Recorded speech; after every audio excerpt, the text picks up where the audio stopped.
Welcome to my YouTube channel مدنی تعلیمات. Please subscribe and press the bell icon for more videos.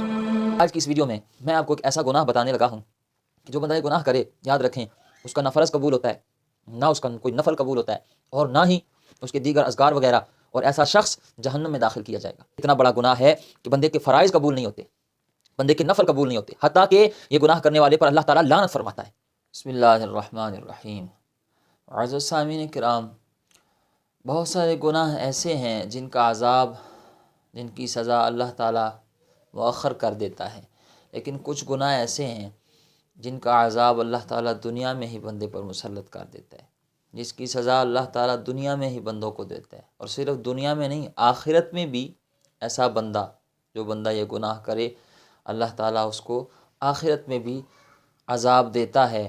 اور آج کی اس video میں آپ کو ایک ایسا گناہ بتانے لگا ہوں کہ جو بندہ یہ گناہ کرے، یاد رکھیں اس کا نہ فرض قبول ہوتا ہے، نہ اس کا کوئی نفل قبول ہوتا ہے، اور نہ ہی اس کے دیگر اذکار وغیرہ، اور ایسا شخص جہنم میں داخل کیا جائے گا.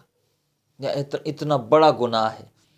اور افسوس کی بات یہ ہے کہ آج اس معاشرے میں اس گناہ کو برا نہیں سمجھا جاتا. لوگ اس کو گناہ ہی نہیں سمجھتے. لوگ سمجھتے ہیں کہ میں نے چالاکی دکھائی، میں بڑا ہوشیار ہوں، میں نے تو بڑا زبردست کام کر دیا. حالانکہ اتنا بڑا گناہ ہے کہ بندے کے فرائض قبول نہیں ہوتے، بندے کے نفل قبول نہیں ہوتے، حتیٰ کہ یہ گناہ کرنے والے پر اللہ تعالیٰ لعنت فرماتا ہے. آپ دیکھیں کہ کتنا بڑا گناہ ہے. آپ سے ریکویسٹ ہے آج کی ویڈیو پوری دیکھیں، اور اگر یہ گناہ کرتے ہیں تو پکی سچی توبہ کریں، توبۃ النصوح کریں. یہ اتنا سخت گناہ ہے کہ آپ کی تہجد، نفلی نماز ہے نا، فرض نماز نہیں قبول ہوتی تو نفلی نماز کیسے قبول ہوگی؟ آپ کا استغفار کرنا، آپ کا درود شریف پڑھنا، دیگر اذکار کرنا، جب تک آپ یہ گناہ نہیں چھوڑیں گے قبول نہیں ہوں گے. یہ گناہ چھوڑیں، اس کے بعد آپ تہجد پڑھیں، پھر دیکھیں انشاءاللہ اللہ تعالیٰ آپ کو تہجد کے ثمرات عطا فرماتا ہے کہ نہیں، آپ کو فرائض ادا کرنے میں روحانیت محسوس ہوتی ہے کہ نہیں. یہ بہت بڑا گناہ ہے. اور سب سے بڑی جو افسوس کی بات ہے وہ یہ ہے کہ اس گناہ کے حوالے سے کچھ لوگ غلط فہمی کا شکار ہیں. لوگ سمجھتے ہیں کہ بس یہ ایک گناہ ہے اور ہم نے کر لیا تو کیا ہو گیا. ہاں جی، غلط فہمی اس میں کیا ہے اور یہ گناہ کون سا ہے، میں آج کی اس ویڈیو میں آپ سے اس پر تھوڑی تفصیل سے بات کروں گا. آپ سے ریکویسٹ ہے ویڈیو پوری دیکھیں اور اپنے دوستوں کے ساتھ بھی یہ ویڈیو ضرور شیئر کریں. اگر آپ کی وجہ سے، میری وجہ سے کوئی بندہ یہ گناہ چھوڑ دے تو یہ خسارے کا سودا نہیں ہے. یہ گناہ کیا ہے؟ یہ گناہ ہے امانت میں خیانت کرنا. امانت میں خیانت کرنا. اور اس گناہ کے حوالے سے لوگ غلط فہمی کا شکار ہیں. لوگ سمجھتے ہیں وہ جی اگر ہمیں کسی نے کچھ پیسہ یا مال دولت دیا بطور امانت اور ہم نے وہ واپس نہ کیا یا کچھ واپس کر دیے، کچھ دبا لیے، تو یہ امانت میں خیانت ہے.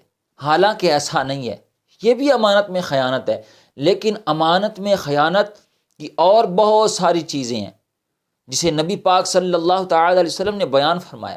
مثال کے طور پر آقا کریم صلی اللہ تعالی علیہ وسلم نے فرمایا کہ مشورہ دینا امانت ہے. اگر آپ سے کوئی مشورہ لیتا ہے تو آپ اس کو اچھا مشورہ دیں، یا آپ کے پاس اس کا مشورہ جو آپ اسے دے رہے ہیں اس کی امانت ہے، تو آپ کبھی بھی کسی کو غلط مشورہ نہ دیں. اگر کسی کو غلط مشورہ دیا، دوست تھا، بھائی تھا، رشتہ دار تھا، کوئی آنڈی گوانڈی محلے والا تھا، لیکن دل میں اس کے حوالے سے کوئی بات تھی، کوئی بغض تھا، کوئی حسد تھا، کوئی کینہ تھا، اور آپ نے اسے غلط مشورہ دے دیا تو آپ نے امانت میں خیانت کی. لیکن آج لوگ اس کو سمجھتے ہیں، اس حوالے سے لوگ سمجھتے ہیں نہیں، میں نے اگر کسی کے پیسے دبائے ہیں، کسی کی زمین دبائی ہے تو بس یہ امانت میں خیانت ہے. نہیں، آپ نے اگر کسی کو غلط مشورہ دیا ہے تو یہ بھی امانت میں خیانت ہے. آقا کریم صلی اللہ تعالی علیہ وسلم نے منع فرمایا ہے کہ تم کسی کو غلط مشورہ دو. اس چیز سے منع کیا گیا کیونکہ مشورہ دینا وہ سامنے والے کی وہ امانت ہے. آپ اسے اچھا مشورہ دیں، اچھا مشورہ دیں. اسی طرح لوگ راز کو راز نہیں رکھتے، اور بالخصوص یہ عورتوں میں یہ بات پائی جاتی ہے.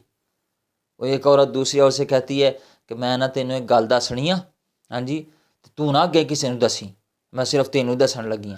وہ کہندی ہے بھینے دس میں کل کسی نے دسنیاں جی، وہ آگے وہ راز کی بات کسی کو بتا دیتی، اگلی عورت پھر وہ کسی اور کو بتاتی ہے، وہ جی مینوں فلانی دسی تو نہ دسی کسی نے، وہ آگے والی آگے، وہ امانت ہوتی ہے، وہ راز کی بات ہوتی ہے، اور وہ ایک سے دو، تیسرا، چوتھا، پانچواں، وہ اس طرح سے معاملہ چلتا رہتا ہے۔ ہاں جی، وہ امانت میں خیانت ہو جاتی ہے، وہ راز نہیں رہتا، اور اس چیز سے منع کیا گیا۔ فرمایا جو امانت میں خیانت کرتا ہے نہ اس کا نفل قبول ہے نہ اس کے فرض قبول ہے، اس پر اللہ کی لعنت ہے۔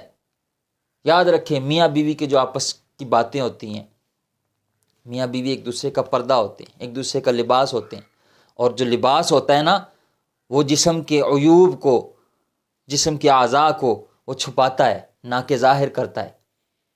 تو میاں بیوی ایک دوسرے کا پردہ ہوتے ہیں، اور آقا کریم صلی اللہ تعالی علیہ وسلم نے ارشاد فرمایا جو پردے کے معاملات ہوتے ہیں نا میاں بیوی کے، یہ راز کی باتیں ہیں، ان کو چھپانا چاہیے، اسے ظاہر نہیں کرنا چاہیے۔ حضور علیہ الصلوۃ والسلام نے فرمایا قیامت کے دن سب سے زیادہ سخت اس شخص کی پکڑ ہوگی، یہ حدیث کا مفہوم سمجھا رہا ہوں میں، اس شخص کی سب سے زیادہ سختی کے ساتھ پکڑ ہوگی جو بندہ اپنی بیوی کے پاس جائے اور اس کی بیوی اس سے لطف اندوز ہو، اور یہ بندہ صبح پھر اب اپنے دوستوں کے ساتھ، اپنے دوسرے احباب کے ساتھ، دوسرے لوگوں پر وہ باتیں بیان کرے، ظاہر کرے،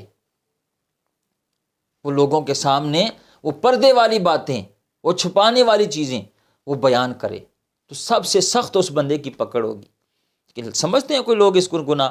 یاد رکھیں میاں بیوی ایک دوسرے کا پردہ ہوتے ہیں، ان کی جو آپس کی باتیں ہوتی ہیں وہ پردے والی، وہ راز والی باتیں ہیں، ان کو چھپا کے رکھنا چاہیے، نہ کہ دوسروں کے سامنے بیان کیا جائے۔ راز بہرحال راز ہوتا ہے، میاں بیوی کی درمیان جو باتیں ہوتی ہیں وہ دوستوں کے سامنے ظاہر نہیں کرنی چاہیے، انہیں چھپا کے رکھنا چاہیے، یہ ایک امانت ہوتی ہے، اور امانت کو جہاں تک ہو سکتا ہے اس میں خیانت نہیں کرنا چاہیے۔ میاں بیوی کا پردہ ایک دوسرے کا وہ لباس ہے، اس کو ظاہر نہیں کرنا چاہیے، پردہ پوشی کرنی چاہیے۔ اسلام کا مزاج یہ ہے کہ دوسروں کے پردہ وہ عیوب پر پردہ ڈالا جائے، ظاہر نہ کیا جائے، حق تلفی نہ کی جائے، ظلم نہ کیا جائے، زیادتی نہ کی جائے۔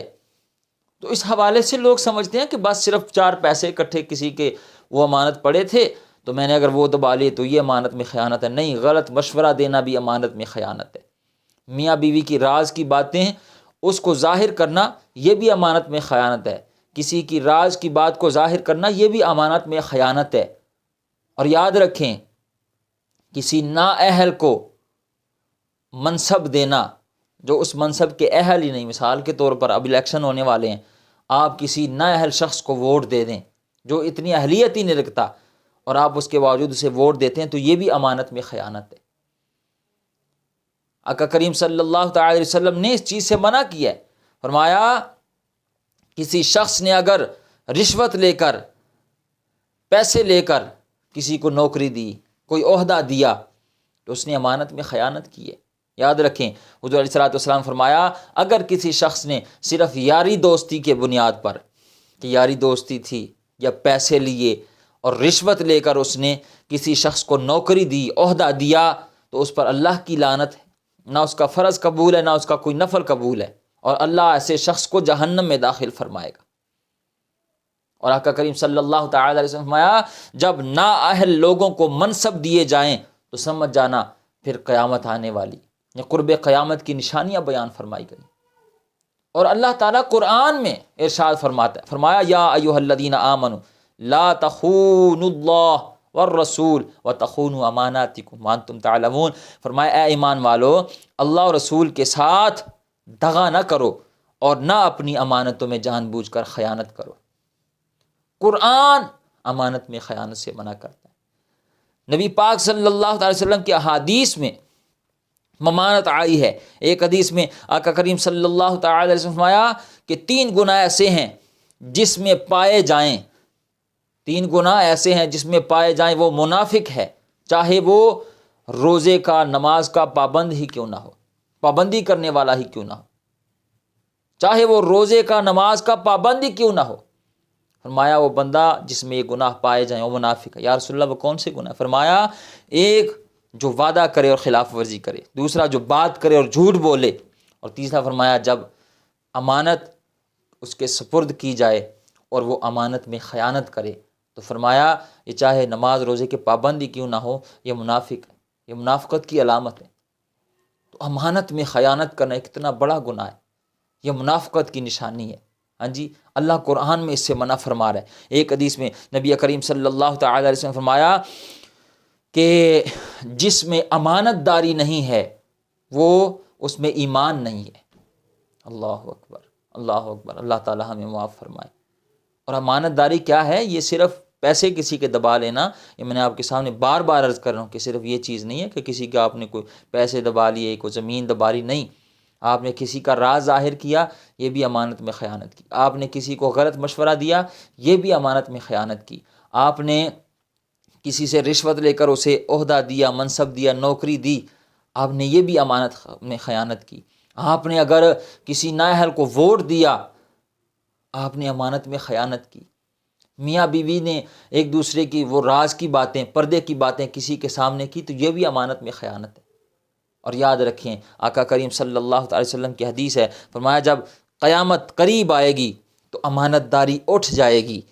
حال یہ ہوگا کہ مسلمانوں کی بڑی بڑی آبادیاں ہوں گی، بڑی بڑی آبادیاں ہوں گی، اور پوری آبادی میں ایک آدھ امانت دار شخص ڈھونڈنا مشکل ہو جائے گا۔ بڑی مشکل سے، کوئی دور دور تک آپ کو امانت دار شخص نہیں ملے گا۔ یہ کتنا بڑا گناہ ہے، کتنا بڑا گناہ ہے۔ یاد رکھیں امانت میں خیانت نہ کرنا یہ واجب ہے، اور جس نے امانت میں خیانت کی اس نے حرام کام کیا ہے۔ اس لیے اس گناہ سے بچیں، نہ کسی کے راز کھولیں، نہ کسی کے پردے عیوب کو بیان کریں، نہ آپ میاں بیوی کے آپس کے معاملات کو سنیں، نہ سنائیں، نہ نااہل کو ووٹ دیں، نہ کسی کے ساتھ ظلم کریں، نہ کسی کا حق دبائیں۔ پھر انشاءاللہ آپ کا وہ تہجد میں اٹھنا، آپ کا استغفار کرنا، درود شریف پڑھنا، دیگر اذکار کرنا، آپ کا نماز میں دل لگنا، قرآن کی تلاوت کا آپ کو اجر ملنا اور اس کی وہ برکات نصیب ہونا، یہ پھر انشاءاللہ میسر آئیں گی۔ اللہ تعالیٰ کی بارگاہ میں امید ہے آپ بات سمجھ گئے ہوں گے۔ اللہ تعالیٰ ہمیں اس گناہ سے بچنے کی توفیق عطا فرمائے۔ آمین بجاہ النبی الامین صلی اللہ تعالیٰ علیہ وآلہ وسلم۔